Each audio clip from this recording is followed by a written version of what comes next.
Wonderful Wizard of Oz by L. Frank Baum, with pictures by W. W. Denslow. The Wonderful Wizard of Oz, Chapter 14, The Winged Monkeys.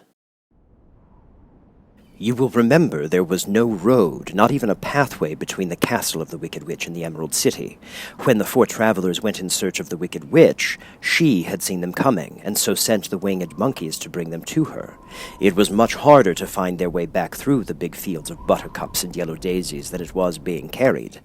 They knew, of course, they must go straight east, toward the rising sun, and they started off right in that way. But at noon, when the sun was over their heads, they did not know which way was east and which was west, and that was the reason they were lost in the great fields. They kept on walking, however, and at night the moon came out and shone brightly. So they lay down among the sweet-smelling yellow flowers and slept soundly until morning, all but the Scarecrow and the Tin Woodman. The next morning the sun was behind a cloud, but they started on as if they were quite sure which way they were going. "If we walk far enough," said Dorothy, "we shall sometime come to some place, I'm sure." But day by day passed away, and they still saw nothing before them but the yellow fields. The Scarecrow began to grumble a bit. "We have surely lost our way," he said, "and unless we find it again in time to reach the Emerald City, I shall never get my brains." "Nor I my heart," declared the Tin Woodman. "It seems to me I can scarcely wait till I get to Oz, and you must admit this is a very long journey." You see," said the Cowardly Lion with a whimper, I haven't the courage to keep tramping around forever without getting anywhere at all." Then Dorothy lost heart. She sat down on the grass and looked at her companions, and they sat down and looked at her, and Toto found that for the first time in his life he was too tired to chase even a butterfly that flew past his head. So he put out his tongue and panted and looked at Dorothy as if to ask what they should do next. "Suppose we call the field mice," she suggested. "That they could probably tell us the way to the Emerald City." "To be sure they could," cried the Scarecrow. "Oh, why didn't we think of that before?" Dorothy blew the little whistle she had always carried about her neck since the Queen of the Field Mice had given it to her. In a few minutes they heard the pattering of tiny feet, and many of the small gray mice came running up to her. Among them was the Queen herself, who asked in her squeaky little voice, "What can I do for my friends?" "We've lost our way," said Dorothy. "Can you tell us where the Emerald City is?"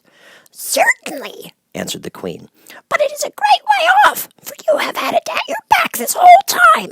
Then she noticed Dorothy's golden cap and said, "Oh, why don't you use the charm of the cap and call the winged monkeys to you? They will carry you to the City of Oz in less than an hour." "I didn't know there was a charm," answered Dorothy in surprise. "What is it?" "It's written inside the golden cap," replied the Queen of the Field Mice. "But if you're going to call the winged monkeys, we must run away, for they are full of mischief and think it is great fun to plague us." "Won't they hurt me?" asked the girl anxiously. "Oh, no, they must obey the wearer of the cap. Goodbye!" And she scampered out of sight with all the mice hurrying after her. Dorothy looked inside the golden cap and saw some words written upon the lining.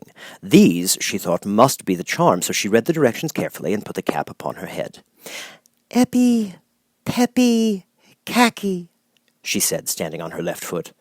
"What did you say?" asked the Scarecrow, who did not know what she was doing. "Hillo, hollow, hello," Dorothy went on, standing this time on her right foot. "Hello," replied the Tin Woodman calmly. "Zizzy, zuzzy, zick," said Dorothy, who was now standing on both feet. This ended the saying of the charm, and they heard a great chattering and flapping of wings as the band of winged monkeys flew up to them. The king bowed low before Dorothy and asked, "What is your command?" "We wish to go to the Emerald City," said the child, "and we have lost our way." "We will carry you," replied the king, and no sooner had he spoken than two of the monkeys caught Dorothy in their arms and flew away with her. Others took the Scarecrow and the Woodman and the Lion, and one little monkey seized Toto, and they flew after them, although the dog tried hard to bite him. The Scarecrow and the Tin Woodman were rather frightened at first, for they remembered how badly the winged monkeys had treated them before, but they saw that no harm was intended, so they rode through the air quite cheerfully, and had a fine time looking at the pretty gardens and woods far below them. Dorothy found herself riding easily between two of the biggest monkeys, one of them the king himself. They had made a chair of their hands and were careful not to hurt her. Why do you have to obey the charm of the golden cap? She asked.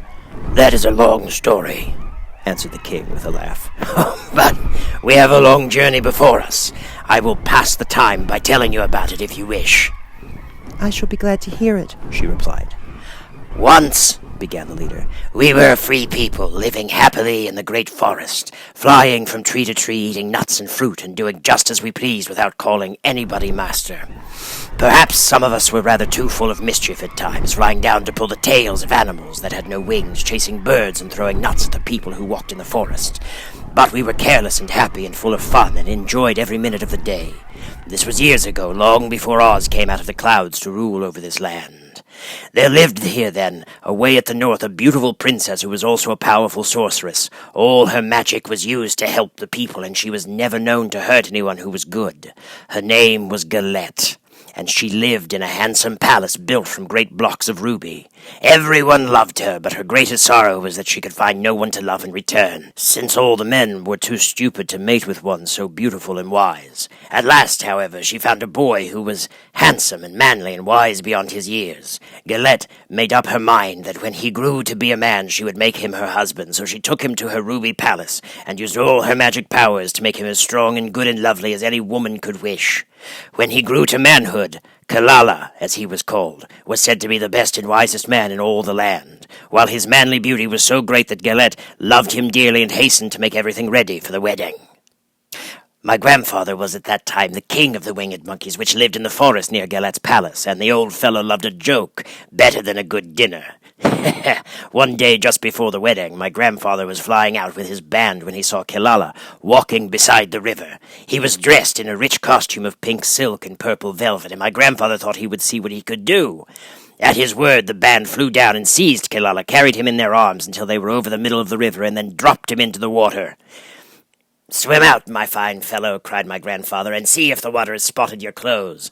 Kalala was much too wise not to swim, and he was not in the least spoiled by all his good fortune. He laughed when he came to the top of the water and swam into shore, but when Galette came running out to see him, she found his silks and velvet all ruined by the river.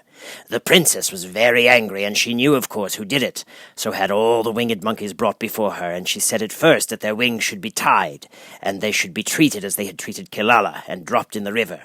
But my grandfather pleaded hard, for he knew the monkeys had drowned in the river with their wings tied. And Kalala said a kind word for them also, so that Galette finally spared them on condition that the winged monkeys should ever after do 3 times the bidding of the owner of the golden cap. This cap had been made for a wedding present to Kalala, and it is said to have cost the princess half her kingdom. Of course, my grandfather and all the other monkeys at once agreed to the condition, and that is how it happens that we are 3 times the slaves of the owner of the golden cap, whomsoever he may be. And what became of them? asked Dorothy. Kalala, being the first owner of the golden cap, replied the monkey, was the first to lay his wishes upon us. As his bride could not bear the sight of us, he called us all to him in the forest after he had married her, and ordered us to always keep where she could never again set eyes on a winged monkey, which we were glad to do, for we were all afraid of her. This was all we ever had to do until the golden cap fell into the hands of the Wicked Witch of the West, who made us enslave the Winkies, and afterward drive Oz himself out of the land of the West. Now the golden cap is yours, and 3 times you have the right to lay your wishes upon us. As the Monkey King finished his story, Dorothy looked down and saw the green shining walls of the Emerald City before them. She wondered at the rapid flight of the monkeys, but was glad the journey was over. The strange creatures set the travelers down carefully before the gate of the city. The king bowed low to Dorothy, and then flew swiftly away, followed by all of his band. "That was a good ride," said the little girl. Yes, and a quick way out of our troubles, replied the lion. How lucky it was you brought away that wonderful cap.